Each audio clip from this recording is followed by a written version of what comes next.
Hello, welcome back to my channel. I hope you're all having a great weekend. Now, isn't this just the cherry on the cake of human absurdity?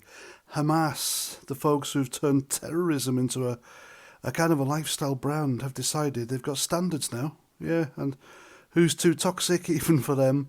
Tony bloody Blair. Tony Blair, the man he'd sell his own grandmother for a photo op with the world leader, wouldn't he? What a time to be alive, ladies and gents. So, here's the scoop. Hamas, those paragons of peace and virtue, have said no thanks to Tony Blair being involved in any Gaza peace deal.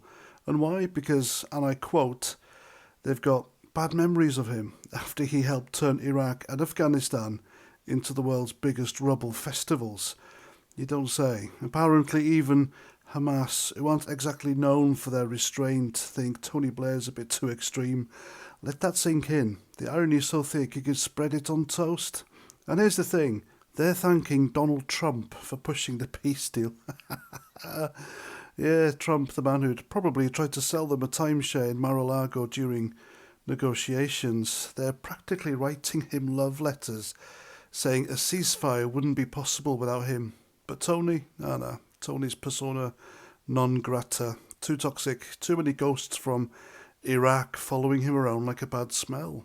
They reckon 1.5 million dead since that little so-called weapons of mass destruction fairy tale he cooked up with George Bush is a bit of a deal breaker. Who'd have thought Hamas would have a moral compass, eh? Selective, mind you, but it's there.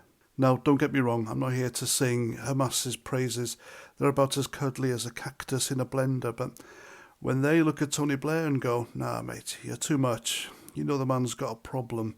This is the same Tony Blair who's been strutting around the world like some kind of budget messiah, peddling his Institute for Global Change nonsense while conveniently forgetting the part where he helped set the Middle East on fire. Iraq, Afghanistan, whole countries turned into chaos theme parks because of his and Bush's little adventure based on lies so flimsy they'd collapse under the weight of a feather, and now he thinks he can just waltz into Gaza and play peacemaker.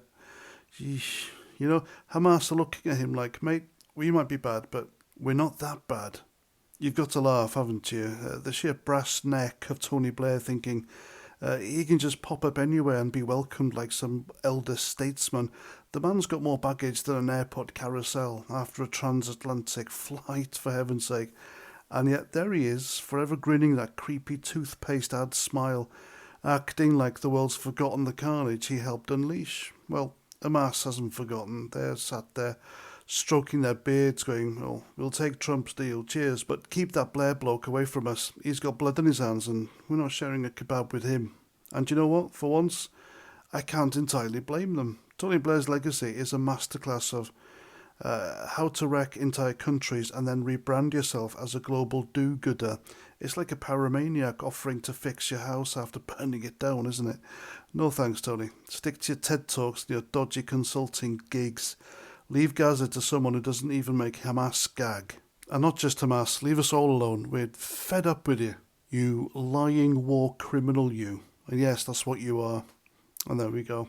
I'm past 49. Thanks for watching, and until the next time, Roger Trout.